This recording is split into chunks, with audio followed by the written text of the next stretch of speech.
We take our natural resources around the world for granted, deplete in our rainforests, overfish in our oceans, pollute in our rivers, and even the air we breathe.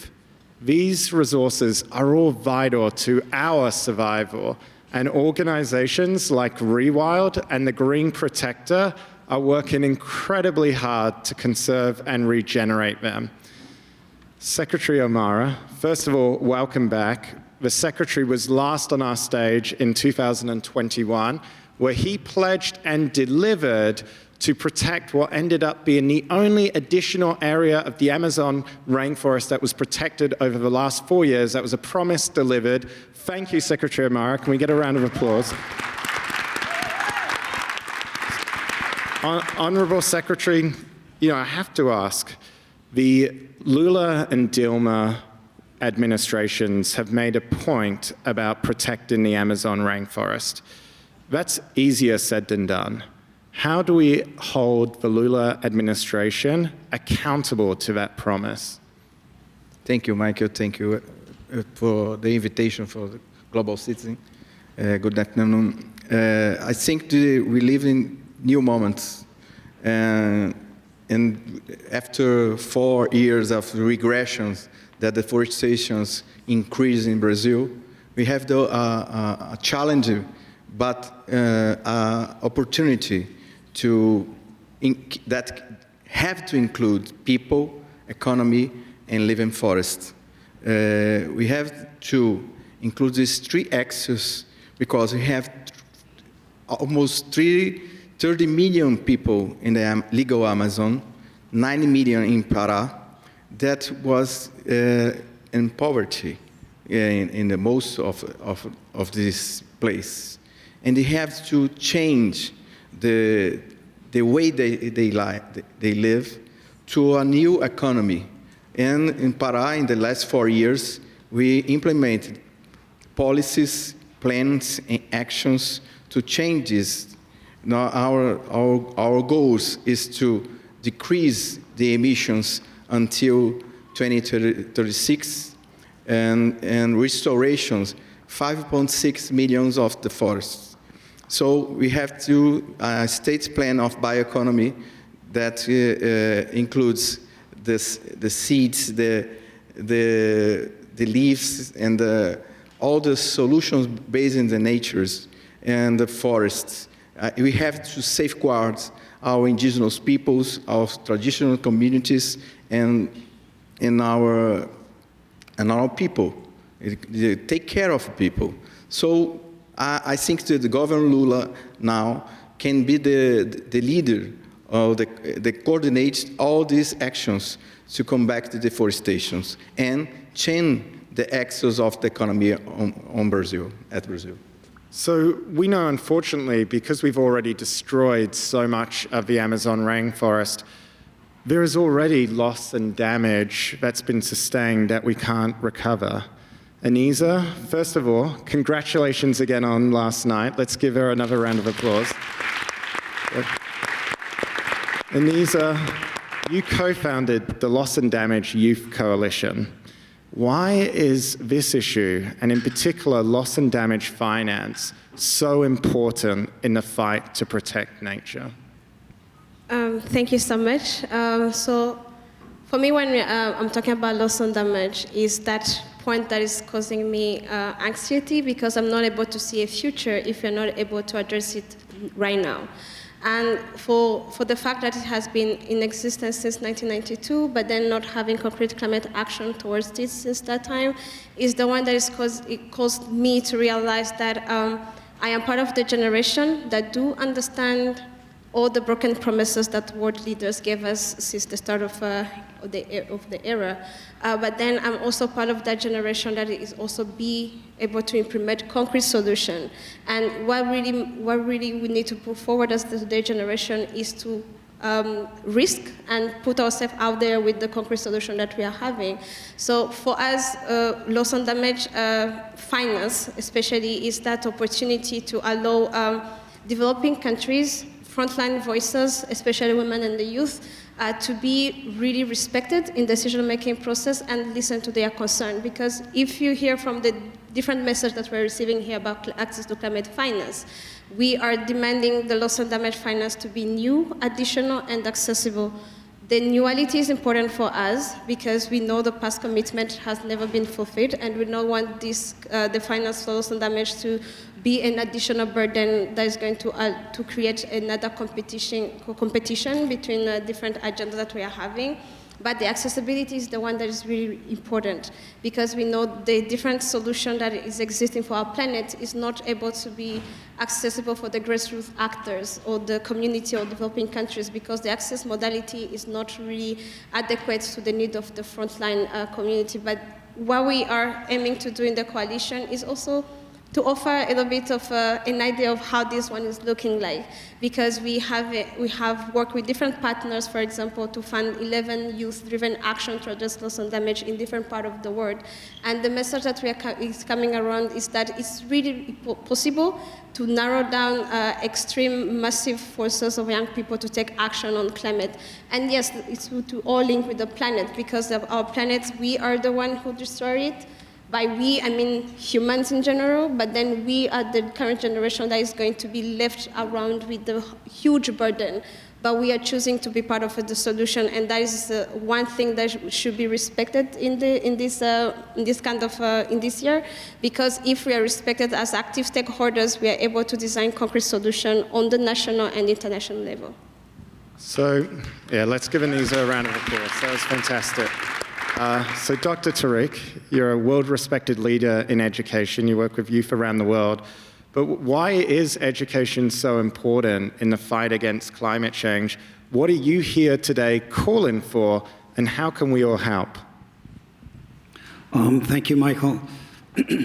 Look, to us, Michael, the education issue and the climate issue is exactly one.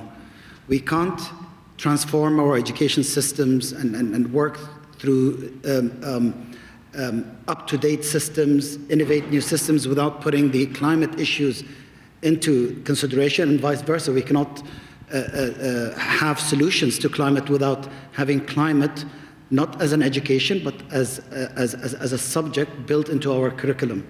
So if you look at both issues integrated into one, and you see what's happening in the world in terms of working in silos, that's the biggest issue. To solve the Amazon problem, you cannot get any person outside that demographic to come and solve it. You need to get the indigenous groups from there. You need to get the locals, the communities who understand the issues and how to solve them, or how to have a prevention take to it. So my point is, if we can gather all the sectors together, listen from society, listen from all the governments, and have a cross-sectoral approach, and have it through a whole-of-society ecosystem approach as well, that's where you will start getting all the strategies and goals aligned towards the cause that you want. And with Dubai Cares, what we have done is we broke the silos 2 years ago at the Rewired Summit, the one we launched in Dubai at Expo 2020. But now we're renewing that summit. We're going to have the second edition at the COP28. Dubai Cares, we signed 2 months ago with the COP28 presidency to be the exclusive education partner. So, and everything got to do with climate and education, green skills and green jobs towards greener economies. That's what we're going to talk at the Rewired Summit. And the main goal of the Rewired Summit is to come out with action points to the UNFCCC and all the future COPs, to have education embedded as a full day thematic, as it is for the first time this year, but also come out with an outcome report, with a policy paper, to tell all decision makers and policy makers the co-relationship between education and climate. So thank you, Dr. Tariq. And I think on that point, you mentioned COP28. And I know we've got our work cut out over the next 7 months. And to that end, Rodrigo, you joined us in 2021, campaigning with Rewild, Coldplay, to deliver on Honourable Secretary's commitment, which was delivered upon. But you've got some exciting news for us today. This is, after all, From Ideas to Impact. What would you like to share? Yeah, thank you, Miki, for having us, the Brazilians, here on this panel. And as you mentioned, I mean, the destruction of the rainforest, the Amazon rainforest, it is a tragedy, and a tragedy that affects us all indistinctly. And I was speaking this morning with people from the food panel, that what he said, it is to see that only one industry is driving 90% of that destruction, which means, I mean, cattle and cattle feed industry is responsible behind all of that. But it's a tragedy that we can come to solution, and all it comes with one word, it is partnership.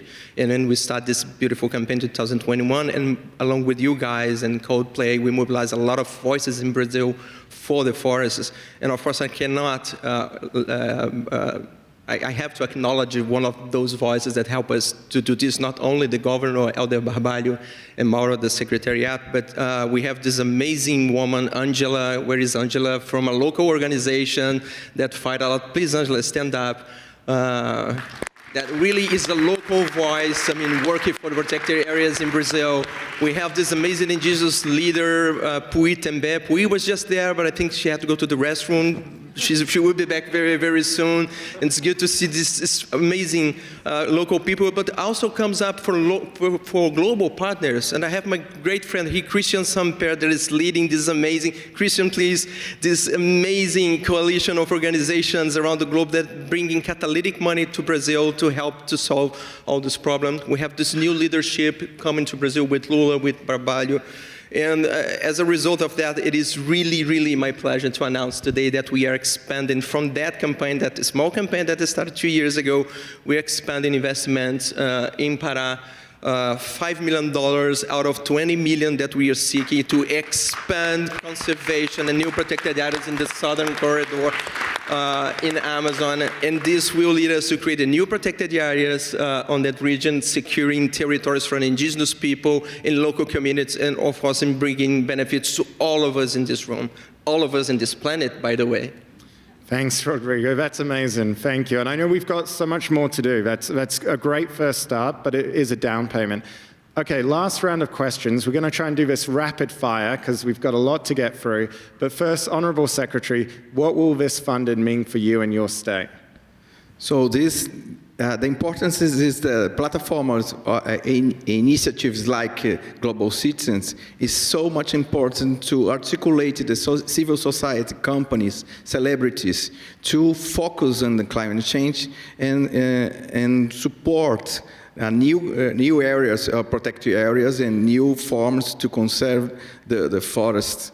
So for us in Pará, that we want to leadership this process.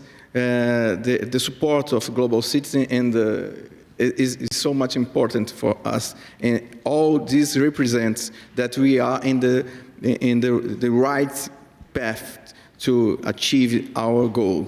And so I thank you for Global Citizens and all these celebrities and companies involved in this initiative, because it is very important to us. So our actions do make a difference. It's great. Anisa and Dr. Tariq, I'm going to give you the last joint question together. And so really we know, when we've heard a lot, young people, women and girls, they are both, all of these groups are both marginalized and impacted the most by climate change. We're seeing new rounds of climate refugees. You know, we're seeing a lot of devastation, particularly amongst these groups. But for young people and women and girls, you know, what are some concrete actions that we can all take? You know, who can we call on? Governments, the private sector's foundations, to help these marginalized groups? Thank you so much. I feel for me, it would be first to recognize that those who are at the front line experiencing these damages are also holding solution, because we've been experiencing this impact for quite some time. And for example, I come from a country, Rwanda, where we have like real models of how community can take concrete action, climate action. But the only issue is that we are having partners who are not really ready to take risk on working with the youth-related organization on the grass level. But this also can be translated on the international level. the other thing that we need to also put forward is to ensure that youth are given the power in the decision-making process, not only to be on the spotlight when the mic is on you and the camera, but also be having the power to decide what are the projects in your community. Are they good for you? Are they going to respond? Are they to respond to your current crisis? But most importantly, are they going to be able to help you be much more confident of a sustainable future? Because currently it's not. Even if it's there, it's on a scale that is really very minimal. We need much more actions on the way. Dr. Sheldrick? With us, if we really want to include them and solve the issue, we need to increase the investment in climate adaptation and resilience approaches. So once that is done for the young people and for women, you can include them into society. The second is exactly what you mentioned a bit earlier, is actually put them into the decision-making tables, locally, regionally, internationally, and let them be involved into the negotiations as well. And as I mentioned earlier, there's some demographic that has been ignored and not led to be sitting on a table to negotiate and put these decisions as well. We need to also skill the women and young children with the climate education, but also with green skills as well. Not green skills to solve the issues of today, but even prep them for the new jobs of tomorrow. And lastly, there has to be a proper collaboration vertically and horizontally, cross-sectoral, as well as the whole system. Well, I want to thank our distinguished panel. From the Amazon to loss and damage, we've all heard about it, but at the end of the day, all of these are global public goods, which is what the Power Our Planet campaign will benefit. That's the next step in the journey for us. We've got to start somewhere with keeping our promises. Thank you, Secretary, for your example. That's what we need to do. Thank you, everyone. Please give our distinguished panel a wonderful round of applause.